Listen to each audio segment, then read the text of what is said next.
പിന്നെ വേറൊരു ചോദ്യം, എന്താ ഈ ബ്രഹ്മവിദ്യ എന്ന് പറയുന്നത്? ഈ ഭഗവത്ഗീതയിൽ നമ്മൾ പലപ്പോഴും ബ്രഹ്മവിദ്യയായ യോഗശാസ്ത്രി എന്ന് പറഞ്ഞിട്ടാണ് ശ്രീകൃഷ്ണ അർജുന സംവാദേ ശ്രീകൃഷ്ണൻ അർജുനോട് പറഞ്ഞു കൊടുക്കുന്നതൊക്കെ ബ്രഹ്മവിദ്യയാണ്, യോഗശാസ്ത്രമാണെന്ന് പറയാം. എന്താ ബ്രഹ്മവിദ്യ? ബ്രഹ്മവിദ്യ എന്ന് പറഞ്ഞാൽ രണ്ട് തരത്തിലുള്ള ബ്രഹ്മവിദ്യ ഉണ്ട്. ഒന്ന് വിദ്യ, അറിയുന്ന വിദ്യ. മറ്റൊന്ന് അറിയാൻ പോകുന്ന വിദ്യ. അറിയുന്ന വിദ്യ എന്ന് പറയുന്നത് സരസ്വതി, നമ്മുടെ നോളജ്.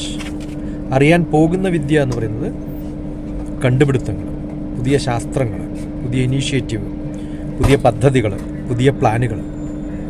ഇപ്പോൾ രണ്ട് തരത്തിലാണ് ബ്രഹ്മവിദ്യ. ബ്രഹ്മവിദ്യയിൽ ഒന്ന് പരവിദ്യ, മറ്റൊന്ന് അപരവിദ്യ. നമ്മുടെ ചുറ്റുമുള്ള അറിവ്, അത് വെച്ചിട്ട് നമുക്ക് അറിയാത്തതിനെ കണ്ടുപിടിക്കാം.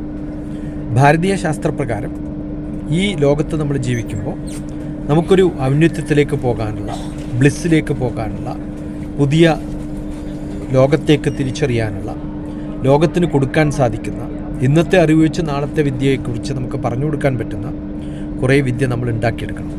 ആ ഉണ്ടാക്കിയെടുക്കുന്ന വിദ്യകളാണ് നമ്മൾ പറയുന്ന ബ്രഹ്മവിദ്യ. എങ്ങനെയാണ് സമാധാനം കിട്ടുക? താൽക്കാലികമായിട്ട് നമുക്ക് സുഖം കിട്ടണമെങ്കിൽ, സന്തോഷം കിട്ടണമെങ്കിൽ കുറേ മാർഗങ്ങളുണ്ട്. അത് കടന്ന് ഒരു പെർമനൻ്റ് ആയിട്ടുള്ള, സ്ഥിരമായിട്ടുള്ള,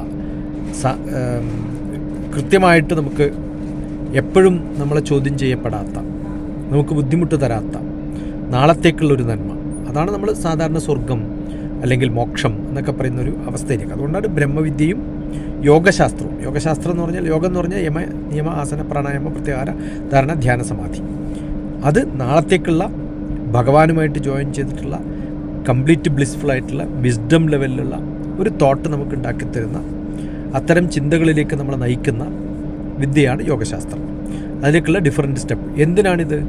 ഇന്നത്തെ വിദ്യ വെച്ചിട്ട് നാളത്തേക്ക് മനുഷ്യന്മാർക്ക് നന്മയുണ്ടാക്കി കൊടുക്കാൻ പറ്റുന്ന എല്ലാ അറിവുകളും കൂട്ടിച്ചേർത്തിട്ടുള്ളതാണ് ബ്രഹ്മവിദ്യ.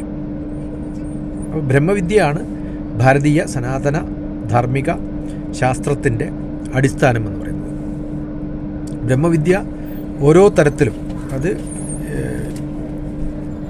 ഏത് വേദങ്ങളിലായാലും, ഋഗ്വേദത്തിലായും യജുർവേദത്തിലായും സാമവേദത്തിലായും ഒക്കെ ഉണ്ട്. പക്ഷെ അഥർവവേദത്തിൽ കൃത്യമായിട്ടുള്ള യജ്ഞയാഗ കർമ്മങ്ങളൊക്കെ തുടങ്ങിയത് തന്നെ ഇത്തരം ബ്രഹ്മവിദ്യയുടെ ഭാഗമായിട്ട്, കർമ്മങ്ങളുടെ ഭാഗമായിട്ട്, ഹവിസ്സുകൾ അർപ്പിച്ച്.